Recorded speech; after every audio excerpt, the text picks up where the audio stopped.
Good morning, fellow adventurers. I'm Kelly, also known as K2, and this is K2 Garden Adventure, the channel that's dedicated to this retired Air Force guy's building of my dream gardens and farm here on the beautiful central coast of California.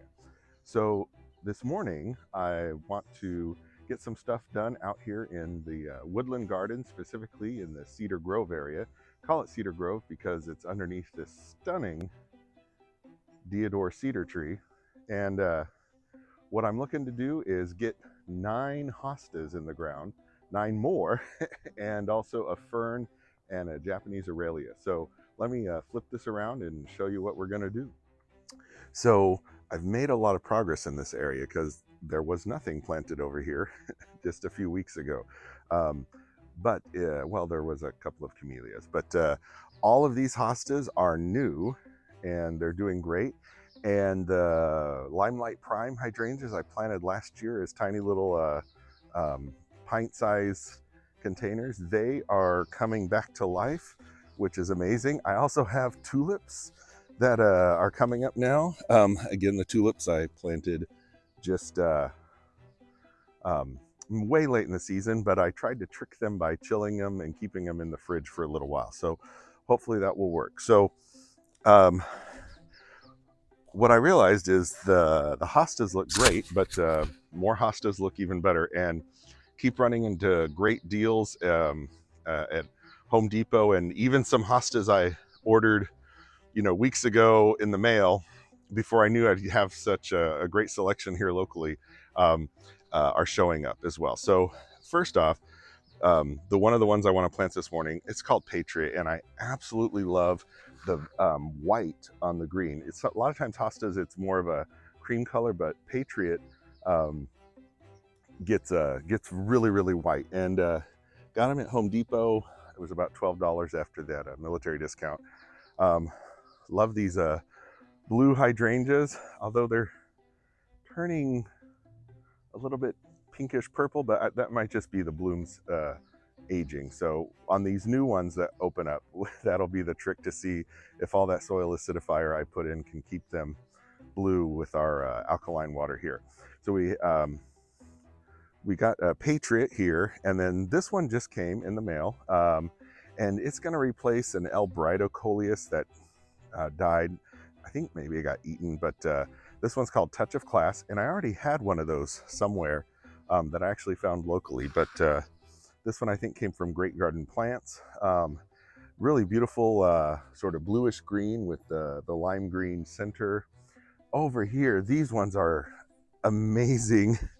That a hosta this big, and these ones are bright and blue. Again, Home Depot is running them 2 for $12 or just $6. So he's going to go back here, and with those giant leaves should fill up this side nicely. Now I also have 2 more camellias that are going to go here and here, and I might even get 3, and I'm not sure, along here. And but that's probably going to be on a different day. But again, looking forward to him and those giant blue tinged leaves, looking amazing. To come over here, I also got a fern, which I realized, ooh, ferns love the, well, most of them love the shade. So this guy right here, it is a Mother Fern. Got it at Home Depot. I think it's going to look beautiful right there, give a different texture. We have a couple of Japanese maples mixed in here. This is the Ukigumo, which comes out with like white on its leaves, which is just cool.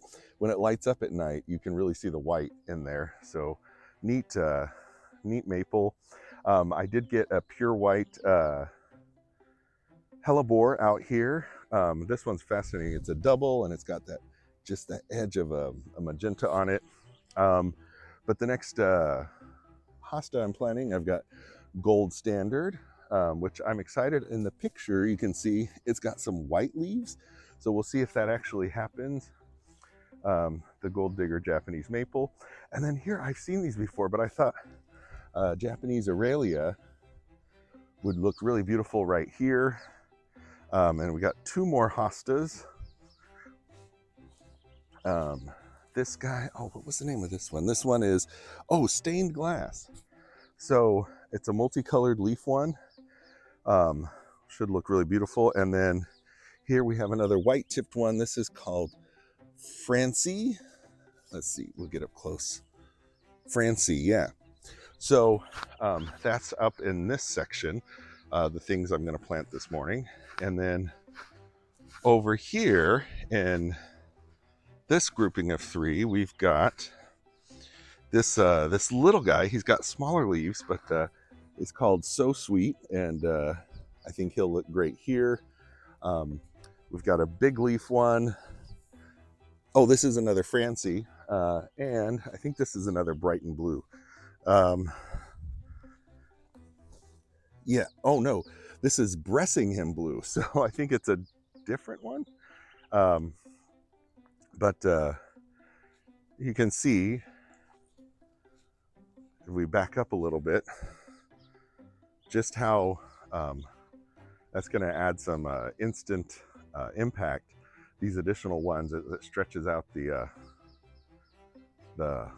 shade garden and the hostas along the different paths that go through underneath the cedar tree. So anyways, I'm going to stop yapping, and oh, it looks like the sun might be breaking through already. So let me see if I can't get these in the ground fairly quickly, and I'll see you in a minute. So if you were thinking, wow, that is a really large hosta for a fairly small container, you would be right. Probably why they were such a good deal at only $6 a piece. Because I'm gonna have to go get a box cutter to get this guy out. He is so root bound in here. I'm gonna damage the plant if I try to pull him out or dump him out any more forcefully than I already have tried. While I've got you here, I'll show you. I've got this first section, got the holes dug for this first section, and I'm just adding some a little bit of garden soil that's got some built-in fertilizer in it, and then some biotone. That's my purple container there. The other thing that I do is over here, there's a few inches of sort of pine needle and cedar needle mulch that is built up. And so what I do is when I dig the hole, I mix that in and then mix all those that organic matter down into the soil as well. So anyways, I'm gonna go get a box cutter and see if I can't get this hosta out of his container. So we'll see you in a little bit.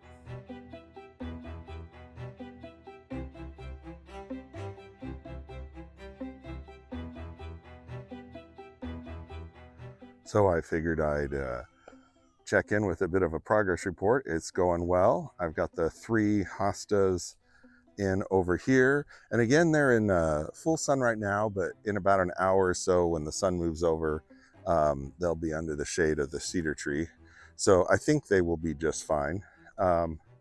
Also, over here, I've got this beautiful hosta in. Wow, I love the color on that guy. That is a, what is that? That is a gold standard. And yeah, it just kind of glows a little bit in the shade. And then we have, I got the Fatsia or Japanese Aralia in the ground. I've never grown one of those, but it looks cool, and I like the foliage and the shape and the color, and it likes the shade. So great over here. This guy is stained glass, and then this guy right here was, let's see, he was a Francie. Okay, all right, so almost done. Only got a couple more things to get in the ground, and then this project is done. And I'm doing drip as I go along, so I don't have to remember to come back and do it later and then forget and wonder why my plants are dying. Not that that's happened before all the time. All right, so now I'm gonna get this fern in the ground right over here. This beautiful fern, and this last touch of class hosta. Oh, and I got one more of the big blue guys. So let me get those last 3 things in the ground, hooked up to drip, watered in, and we'll see you on the other side. And we are done with the Cedar Grove Shade Garden expansion phase 3. So just to recap, put in 3 hostas over here on the edge. We got this beautiful blue one, which is a Bressingham blue. We've got this little guy with the little leaves, which is kind of cool, and it is called So Sweet. We've got this one here with the white edges, and this one is called Francie. Then out here along the front, we put in a gold standard, which again looks beautiful in the shade. I put in a fancy or a Japanese Aralia right here. Put in this stained glass right here. And finally, we put in this one, as another Francie all the way down here. And so, like I was saying, I've got some camellias, 3 more camellias that are going to go in here along this what's becoming a camellia border. But that's, check back for that video. Wow, just, this has just been completely bare underneath this tree except for these agapanthus. So just having all this, green and everything. And like I said, I'm keeping it shades of green, blue, and white is what I decided on for up in here. Coming around the on this side, we've got this Mother Fern that I ended up putting right here. There was a big tree root where I wanted to put it before, and I'm trying to remember, hey, this thing's supposed to get like 4 feet by 4 feet or something at someday, so I needed to find a spot where it have a little more room. Gosh, this beautiful one right here. This is another one of the blue ones, another Bressingham blue. Look at that, that looks amazing. Again, $6, it's crazy. Oh, and it's kind of cool.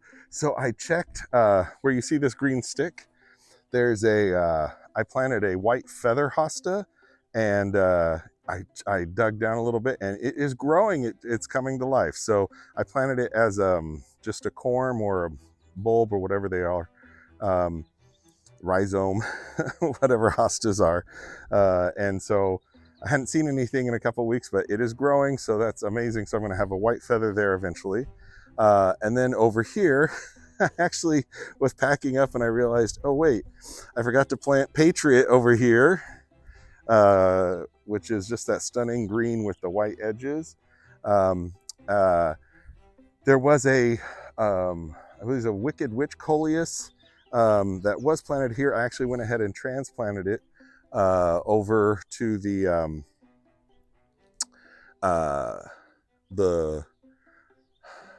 other shady area underneath the mimosa tree in front of the southern patio, because I want to have just greens, blues, and whites. So those coleus that I planted before, if they're going to survive, then I wanted to get them all moved over there, and I have an idea on what to replace them with. So you'll have to come back and see what that's going to be. Let's see. I got this guy in right here where this dead Albrido was. Yeah, so again, something happens to the coleus when they ship them here, and most of the time they end up like either dead or dying. But this was a Touch of Class, which is a beautiful, it's got a blue outer leaf and then that lime green interior. I have a couple others, or at least one other one somewhere in here. This hosta is sending out its blooms. Now, a lot of people don't like the blooms on hosta. I think they're beautiful, especially like the lavender ones. And that lavender shades or white flowers will go beautifully with the theme over here. Let's see, what else we put in? Oh, so here's a couple more of those coleus that I'm going to swap out with something else, so be on the lookout for that video. If you hit that bell notification button, it will remind you. Let's see, what else did I put in? I actually don't remember. I thought I put something else in here, but maybe not. That might be everything. Regardless, it looks awesome. hopefully you enjoyed this and you're enjoying your wonderful Easter weekend. And remember, if you haven't subscribed, please subscribe, and most importantly, leave a comment. So of all those hostas, and I just covered the ones that I put in. I've got all the Empress Woos and Diamond Lakes. I don't know, I think there's at least 20 different kinds of hostas over here. Let me know which one is your favorite, or which one you like that I don't have, and let me know. I've got room for one or two more in this shady bed. So like I said, hope you enjoyed the video and are having a wonderful weekend with friends and family. And until the next time you stop by K2 Garden Adventure, happy gardening.